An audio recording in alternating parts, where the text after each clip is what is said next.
Get your free copy of the complete tutorial at www.teachucomp.com/free. You can merge multiple selected cells together into one larger cell or split a single selected cell into multiple smaller cells.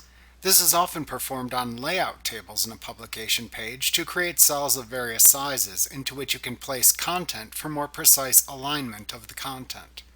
To merge multiple selected cells into a single cell, first select the cells to merge into a single cell. Next, click the Merge Cells button that appears in the Merge Button group on the Layout tab of the Table Tools Contextual tab in the ribbon. The selected cells will then be merged into a single cell. To split a merged cell back into its component cells, start by clicking into the merged cell that you want to split.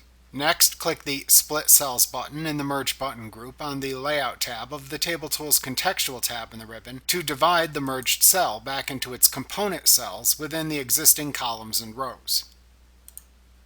You can also select a cell within a table, and then click the Diagonals button in the Merge Button group on the Layout tab in the ribbon to display a drop-down menu of possible cell division choices.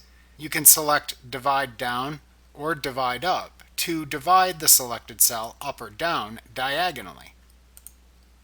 You can also click into a cell in a table that contains a diagonal split, and then select the No Division command from the button's drop-down menu to remove the diagonal split from the selected cell. Like what you see? Pick up your free copy of the complete tutorial at www.teachucomp.com/free.